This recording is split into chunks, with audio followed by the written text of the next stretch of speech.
Hey there, truth seekers. I'm Larry Litton, your guide through the maze of modern politics and power dynamics on liberty, leadership, and lies. Each episode will challenge the narratives, expose the lies, and celebrate the leaders who champion true liberty. Get ready to question, learn, and maybe even change your mind. So let's dive into the truth together. Welcome to this week's episode, folks. For my fellow Tennesseans watching this, can you smell it? The stench of tyranny that is emanating from Nashville, specifically from the governor's mansion in Cordell Hall, the Capitol building. It is reaching peak levels of putridness right now. Bill Lee and his mafia capos of Cameron Sexton, Randy McNally, Jack Johnson, and William Lamberth are showing us all what the implementation of soft tyranny is. More on that later in the episode, though. Recapping my last week, it has been a whirlwind. Well, this whole engagement has been a whirlwind, let me tell you. Riverton to Gillette to Bowman, back to Gillette, down to Casper, back up to Gillette, then a return to Riverton, and now I'm waiting to catch my flight in Casper. 8 hotels, work in 3 states, traveled in and through 6 states, all in 19 days. And if you saw some of my social media posts, it snowed nearly every day that I was out here. Most of the time it was a light snow, but there were a couple of days of some serious snowfall. Also, nearly every day the wind chill made it feel like the temperatures were in the single digits and below zero on more than a couple of occasions. In fact, on Sunday, it was 30 below zero. It sure will be good to get home and snuggle up with my bride after being chilled to the bone for the past few weeks. Oh, and there have been some changes to my scheduled client engagements here in the future. They won't impact the show that much, and I will let you know what they are as we get closer to getting out of the starting gate with those changes. As I mentioned just a bit ago, I'm at the airport in Casper right now, waiting to board my flight home via connection in Denver. After that, I'll be home for a bit and taking care of getting the Goat Locker studio completely set up. I would like for it to be ready to possibly start doing some live streams in the future without the virtual Tennessee flag in the background. Anyway, enough of the update and on to the show. Did you hear that Governor Lee called for a convening of a special session of the General Assembly to consider his voucher scheme bill? Yeah, he sure did. Of course, he tied it to some long overdue disaster relief to his reasons for calling this special session, but only to give his primary reason a bit of cover, so to speak. Bill Lee's history of calling for special sessions of the General Assembly are somewhat thematic if you examine them closely. At the root of each time he has called for a special session, he has wanted to erode the people's liberty.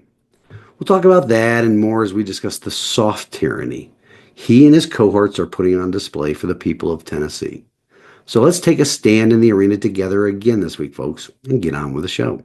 Welcome to Liberty, Leadership, and Lies, the podcast where we unravel the complex web of politics, power, and deception. Each week, we dive into the stories behind the headlines, exploring how liberty is eroded and the selfishness of our political leaders, as well as the lies that shape our world.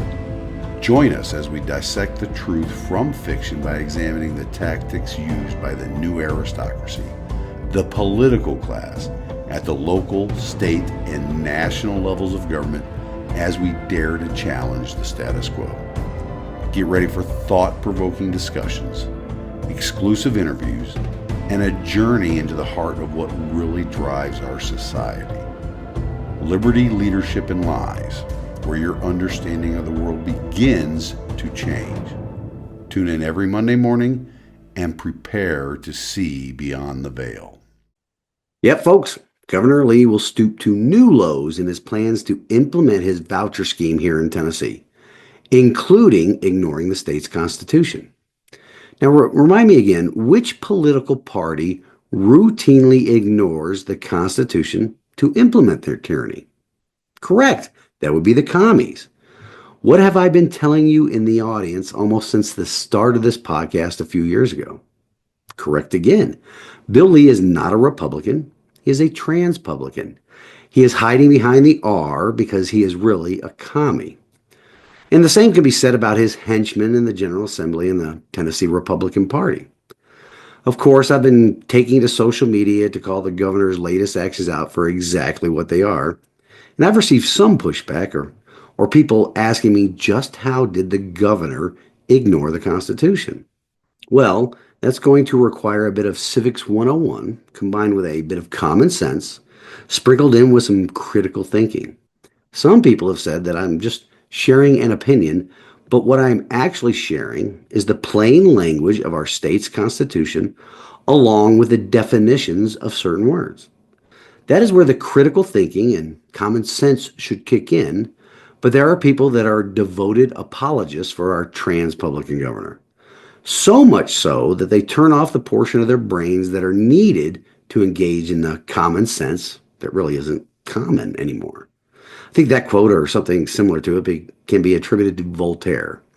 And what it means is that common sense is not as widespread as people would believe it is, or as widespread as it is needed to the proper functioning of a constitutional republic and a constitutional state where the system of government was established to protect the liberty of the people. So, let's get into the Civics 101 of how the not so illustrious governor has ignored the Constitution. Well, partially ignored it, as we shall see.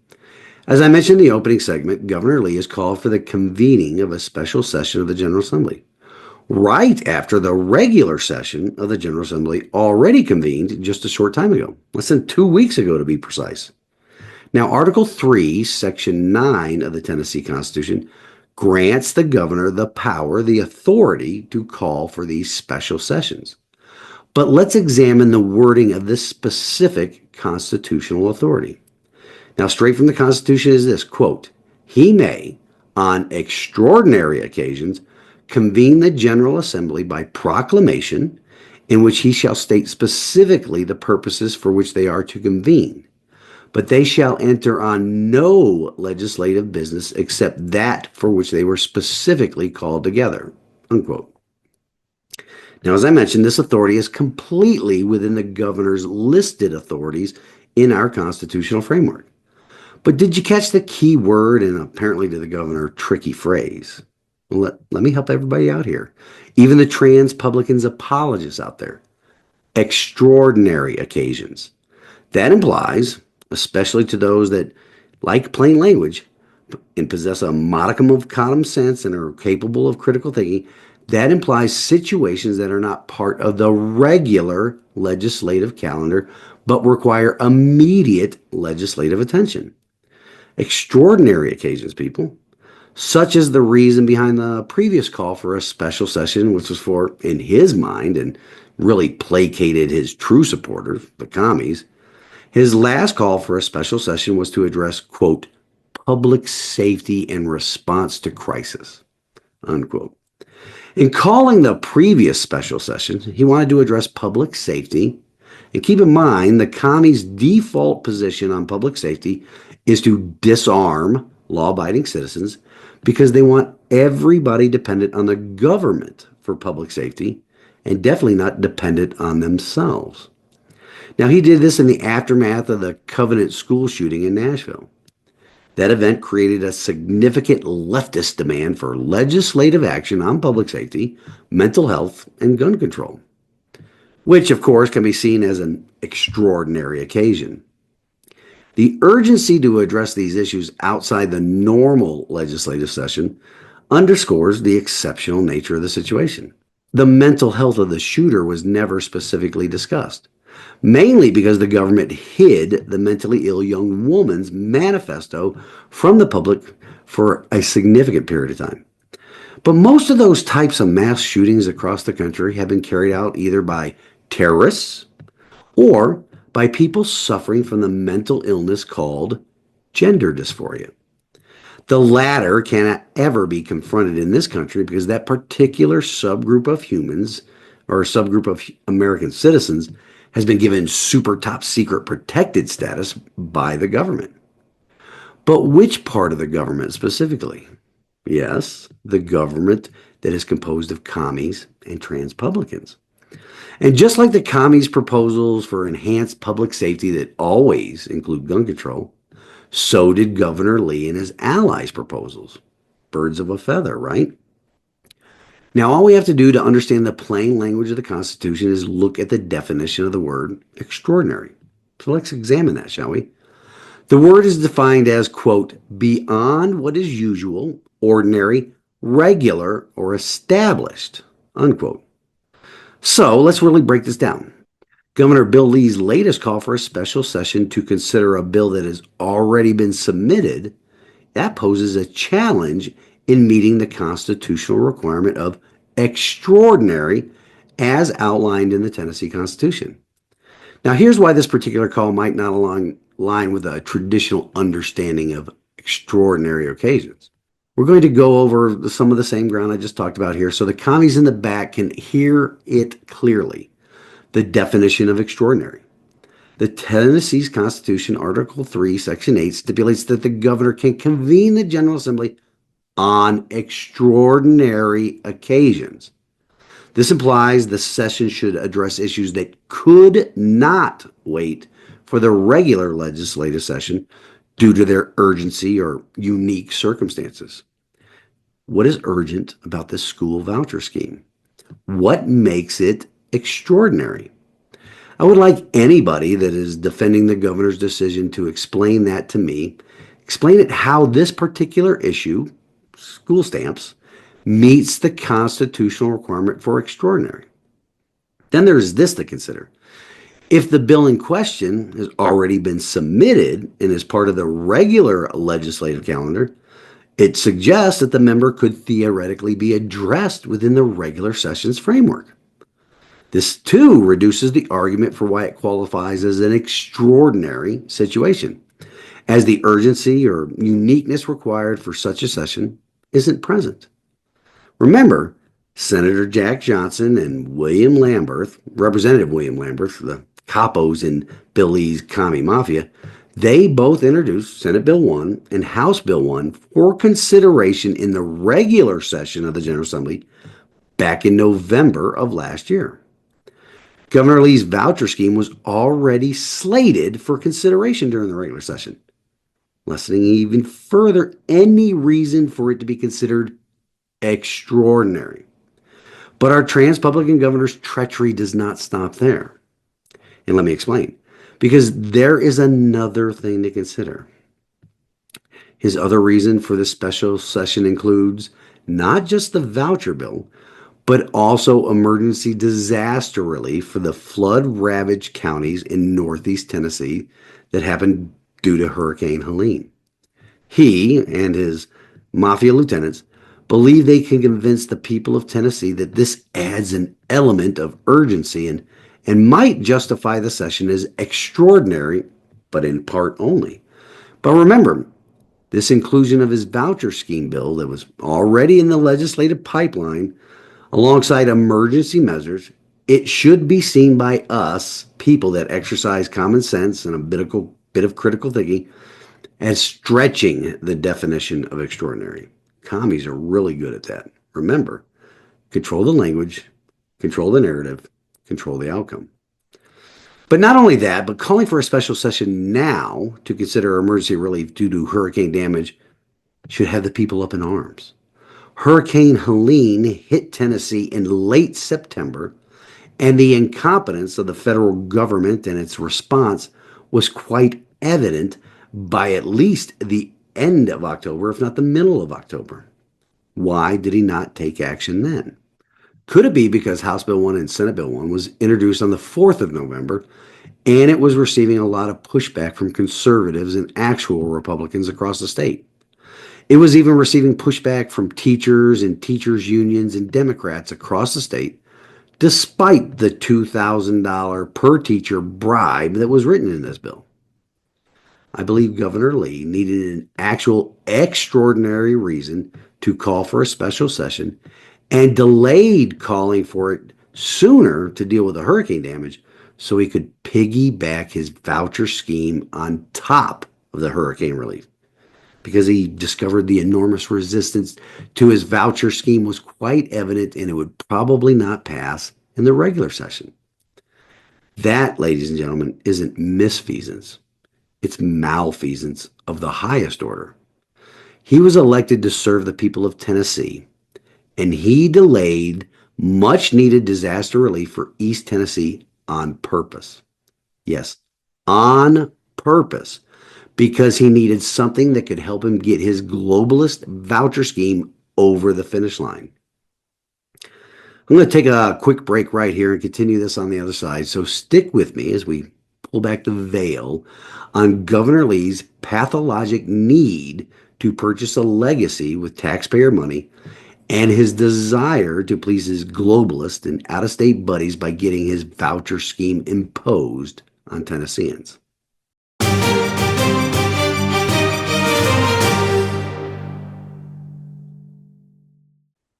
All right, let's continue the breakdown of the soft tyranny that is being put on display here in Tennessee. First, though, many of you may be thinking, what does soft tyranny mean? Well, that is the slow erosion of our liberty through actions taken by people elected to office. It is the beginning of what becomes the hard tyranny that takes a fight to overthrow. Soft tyranny are the steps taken under the guise of the favorite words used by tyrants and their minions while they accumulate and consolidate their power. It is also the phase of tyranny that can be easily stopped if, and only if, we the people can actually examine the end results or contemplate what the end results of what these tyrants propose and enact. So back to the quasi, but mostly unconstitutional action by trans-Publican Governor Bill Lee calling for a special session of the General Assembly. And he's doing this to consider primarily his school voucher scheme bill. It is a situation of political strategy versus constitutional necessity. There is a strategic political angle here where calling this special session will be used to leverage or highlight his and his globalist and big money special interest specific legislative priorities on school vouchers. However, from a constitutional perspective, this reason cannot be viewed as extraordinary because there has not been a demonstrated public need for immediate action beyond what the regular session can accommodate. That is not of any concern to Bill Lee because, to him, there is an immediate personal need for his legislation. Actually, two needs. The first being he needs to try and cement a legacy as well as a precedence for his brand of as school voucher schemes. The second need is that he has to placate all of the out-of-state and globalist organizations that poured millions of dollars into the elections here in Tennessee during last year's primary and general elections. These groups spent large sums of money getting the right people into office that would support the governor in this action. More importantly, though, they spent large sums of money to ensure actual conservatives were not elected to office. For my fellow Sevier County residents, that is why it will be very important to watch how the two representatives and two senators that represent our county in the General Assembly respond to this situation. Not only have I emailed my Representative Ashley, and my Senator Steele, I've also called their offices in Nashville. By the way, the two individuals that answer the phones are polite as all get out. They were very pleasant, and I really enjoyed talking to them. I asked both of them, Ashley and Seals, to call for an immediate adjournment of the special session once it convenes, because it does not meet the constitutionality requirement of extraordinary. If any of our elected representatives do not call for that, you know where they fall on the political spectrum. Well, at least the school voucher scheme doesn't meet the extraordinary requirements. But like I said earlier, Governor Lee did throw in that hurricane relief so he could give it some cover.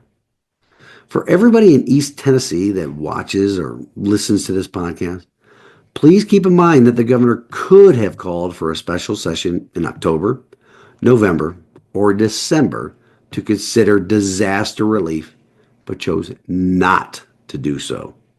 All to give this school voucher scheme a chance because of the pushback it was receiving all over the state prior to the convening of the regular session. Now let's talk about the historical and legal interpretations. Historically, special sessions have been called for issues that clearly couldn't wait for the next regular session, like immediate responses to natural disasters, significant public safety crises, or urgent economic matters. For this session to meet the extraordinary standard, there would need to be a compelling argument that the timing of the voucher bill or its related legislation is so critical that it cannot wait for the regular legislative session, which, keep in mind, was already convened. Nobody can clearly define what the urgent need for the passage of this legislation is. Nobody. Absolutely zero. But in the commies' minds, it needs to be now because it would not survive a regular session legislative fight in subcommittee or even on the floor. Governor Lee knows that, hence his action last week. He released his signed proclamation on Friday.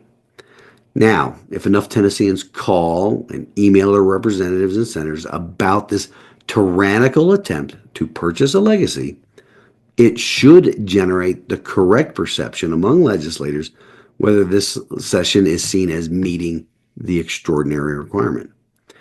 If enough of us talk about this at our churches, at work, at social events, and with our neighbors, we could also generate that same perception of reality among the voters here in Tennessee.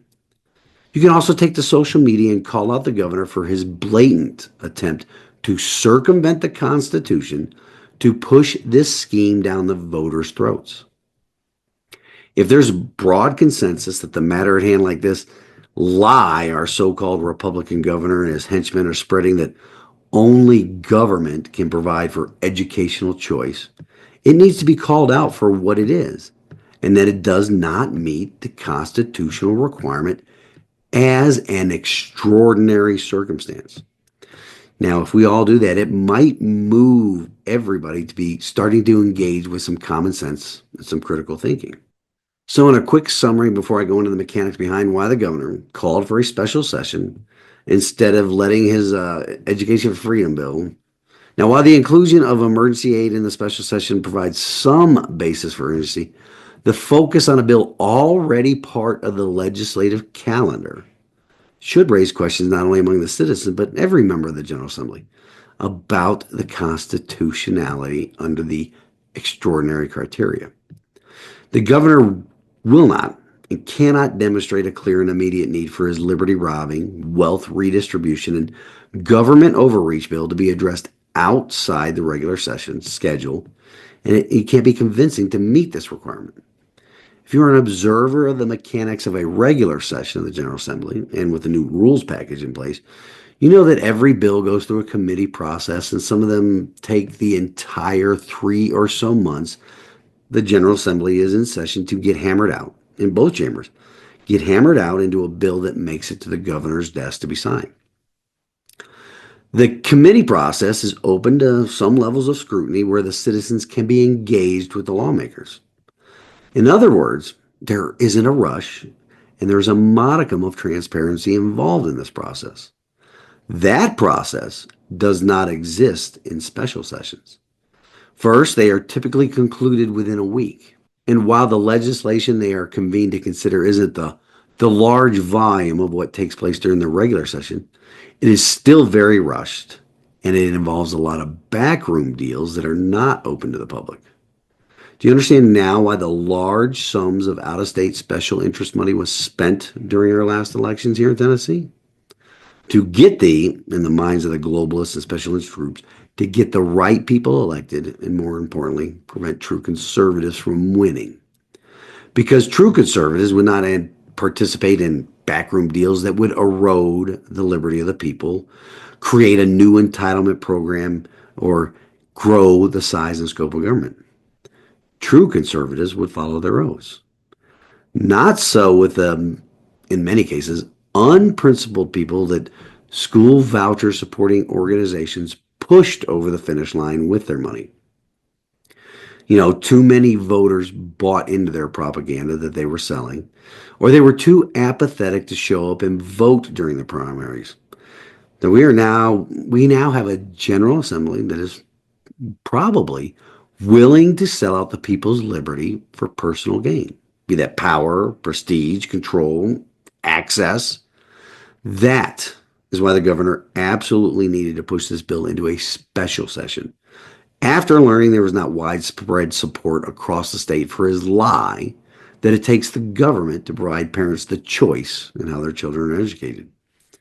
That is why this bill will double fund education through these so-called scholarships while continuingly to fully funding school districts that have children leaving their systems and go to a private school. That is why this bill bribes teachers for their support for vouchers and does not address the root cause of failing public or government schools. This bill does not encourage competition among the three different methods of educating children. Instead, it only serves to crush government's competition in the realm of education by co-opting some of the private school institutions that will accept this government money. Ladies and gentlemen, if there is one thing the people of this state and this nation should have learned over the course of the past few decades is this: more government is never the solution to government-caused problems. Less government leads to freedom and prosperity for the people. So that's it for this week. I'm going to pause and come back for my closing thoughts and this week's wisdom from God's Word. Stay tuned. I'll be right back.